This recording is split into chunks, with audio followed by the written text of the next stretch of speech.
Bueno, a etapa número 11 do Dakar, a verdade que etapa dakariana de verdade, foi dura. Esta primeira que este ano a verdade que sufrín, porque houve momentos que pasei mal, porque tíamos bastantes, a especial era de 345 km,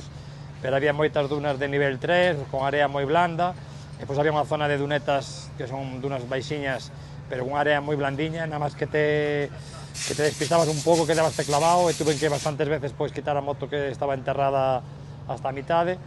E bueno, a verdade é que non empecé moi ben, porque tamén tuve unha pequena caída e quedei un pouco atrapado debaixo da moto, e tomei a etapa un pouco con calma. Estamos a un día de rematar o Dakar, e tampouco era un día para arriscar, era un día para pasalo, xa se preveía que iba a ser un día moi duro. E bueno, contento, pasamos o día, mañá a última etapa, que como quen dice xa temos medio Dakar no bolsillo, pero bueno, hasta a liña de meta non se pode decir nada, entonces vamos a